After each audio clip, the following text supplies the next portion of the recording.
আন্দোলনে নিহত আহতদের তথ্য চেয়ে সংশ্লিষ্টদের চিঠি দেবে আন্তর্জাতিক অপরাধ ট্রাইব্যুনালের তদন্ত সংস্থা।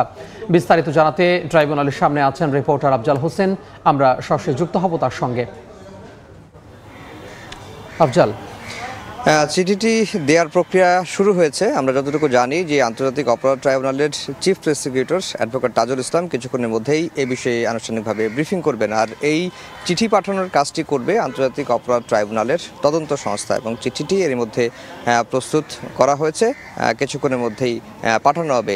পাঠানোর উদ্দেশ্য হচ্ছে যে যেহেতু আন্তর্জাতিক অপরাধ ট্রাইব্যুনালে এখন পর্যন্ত 11টি অভিযোগ জমা পড়েছে, এই 11টি অভিযোগই হচ্ছে যে জুলাই এবং আগস্টের 5 তারিখ পর্যন্ত যে গণহত্যা হয়েছে, ছাত্র জনতার যে গণবিপ্লব, সেই গণবিপ্লবকে রুখে দিতে যে পুলিশের নির্দেশে যে নির্বিচারে গুলি করা হয়েছে, হত্যা করা হয়েছে, যারা আহত হয়েছেন তাদের আসলে প্রাথমিকভাবে তাদের তথ্য সংগ্রহ করা দরকার। সেই তথ্য সংগ্রহ করার জন্যই এই উদ্যোগটি আন্তর্জাতিক অপরাধ ট্রাইব্যুনালের প্রসিকিউশন নিয়েছে এবং chief prosecutor advocate Tajul Islam গতকালকেই একটি ব্রিফিং করে প্রথম দায়িত্ব নেওয়ার পরে তিনি যেটি জানিয়েছেন যে এই ট্রাইব্যুনালে যে এখন পর্যন্ত অভিযোগগুলো জমা পড়েছে সেই অভিযোগের প্রধান অভিযুক্তই করা হয়েছে সাবেক প্রধানমন্ত্রী শেখ হাসিনাকে এবং তার যে মন্ত্রী পরিষদের শীর্ষ সদস্য যারা এবং পুলিশের ঊর্ধ্বতন কর্মকর্তাকে এই ট্রাইব্যুনালে বিচারের জন্য গণহত্যার জন্য অভিযুক্ত করা হয়েছে এবং এর মধ্যে 29 জন সাংবাদিকও রয়েছেন, সিনিয়র সাংবাদিক, তাদেরকেও কিন্তু এই গণহত্যায় উস্কানি দেওয়ার অভিযোগ কিন্তু আনা হয়েছে। তাদের বিচার করতে গেলে এবং সেই বিচারটি যেন আন্তর্জাতিক মানসম্মত হয় এবং সেই বিচার নিয়ে যেন কেউ প্রশ্ন তুলতে না পারে, সেই কারণে যতভাবে সম্ভব বা যত দূর সম্ভব স্বচ্ছতা মেনেই এবং আন্তর্জাতিক যে নর্মস রয়েছে এবং ইন্টারন্যাশনাল যে স্ট্যান্ডার্ড রয়েছে সেটি মেনেই তারা এই বিচারটি করতে চান এবং বিচারের প্রাথমিক ধাপ হিসেবেই তারা তথ্য সংগ্রহের কাজ করছেন এবং তথ্য সংগ্রহ কাজ হয়ে গেলে যেহেতু ট্রাইব্যুনালটি এখনও ঝিমিয়ে পড়েছে বা ঝিমানো অবস্থায় রয়েছে, ট্রাইব্যুনালের কোনো বিচারক নেই, সেই কারণে একটু সময় নিচ্ছি। চিফ প্রসিকিউটর এর মধ্যে চলে এসেছে, আমরা চেষ্টা করব লাইভে তাকে একটু সংযুক্ত করার জন্য।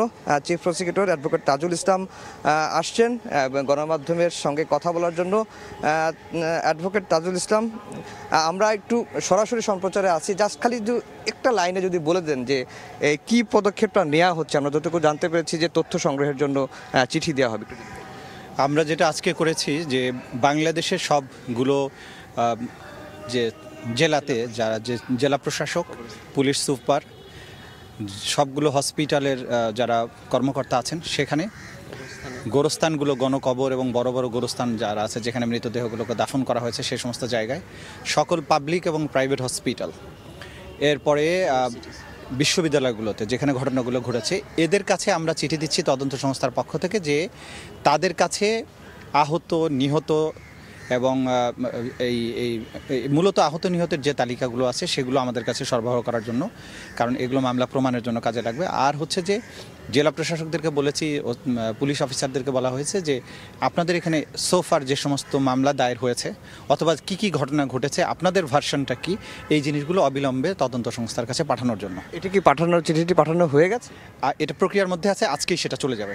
ওকে, শুনছিলেন যে আন্তর্জাতিক অপরাধ ট্রাইব্যুনালের chief prosecutor advocate Tajul Islam কথা বলছেন এবং এই প্রক্রিয়াটি শুরু হয়েছে এবং আজকের মধ্যেই দেশের সকল জেলা প্রশাসক, পুলিশের ঊর্ধ্বতন কর্মকর্তা, সরকারি বেসরকারি হাসপাতাল এবং একই সঙ্গে কবরস্থান অনেকেইকেই কিন্তু নাম পরিচয়হীনভাবে কবর দেওয়া হয়েছে বেয়ারেশ লাশ হিসাবে, সেই তথ্যও কিন্তু চাওয়া হয়েছে এবং এটি বিচারের স্বার্থেই লাগবে এমনটি তারা বলছেন। তো এই ছিল আন্তর্জাতিক অপরাধ ট্রাইব্যুনাল থেকে আমার কাছে সবশেষ খবর। সহকর্মী আফজাল হোসেন যুক্ত হয়েছিলেন আন্তর্জাতিক অপরাধ ট্রাইব্যুনালের সামনে থেকে।